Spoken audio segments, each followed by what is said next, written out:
Panoorin natin to guys, yung kung anong gagawin niya dito eh. Kung baga gagawa siya ng design. Talagang hindi lang basta-basta na design, kundi art talaga. Kasi yung wall ba,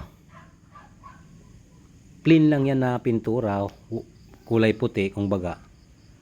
Gagawin niyang marble stone ang kulay. Pamamagitan gamit ng mga kulay niya acrylic matrabaho. Kailangan mo ito pakintabin, linisan maigi, at saka mo ngayon ibapping, isander pa yung mga talim-talim kung baga hanggang sa kumintab o kuminis. Tapos kunting rituki na lang, tanawa yung itsura. Pagkagaling naman oy. Ibang klase rin ang kalang pamamaraan sa decor oh.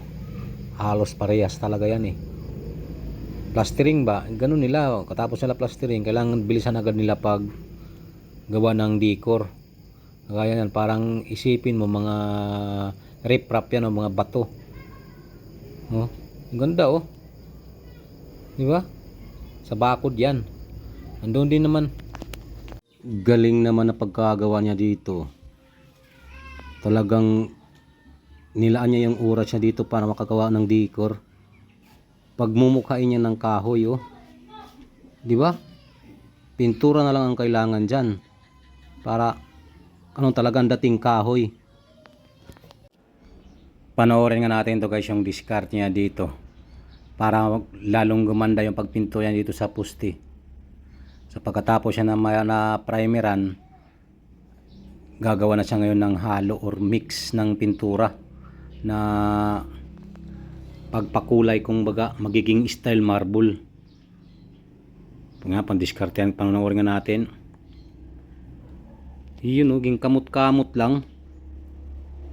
Saka ngayon hahagurin para lumapat o kuminis. Yun o. Galing ay.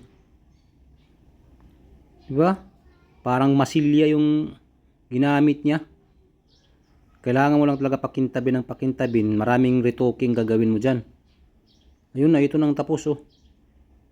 Wala stick. Pagkaganda. Ang ganda naman ng paraan nila dito oh. Kung baga, gagawa nila ng dekorasyon. Para pagtingin mo niyan, ng simento na yan, magmumukhang kahoy. Abay oh, ito na oh. Tapos pinturahan kung baga. Ayan oh. Pagkagaling naman na pagkagawa oh. Para talagang kahoy pag tiningnan mo sa malayo. O di ba? Galing. Parang mas madali ata yung pagplastering eh. Kaysa dito oh. Kasi kailangan mapaganda mo itong bawat sulok na magkorte pa rin ng CHB, pero kakaiba, may decor na. Di ba?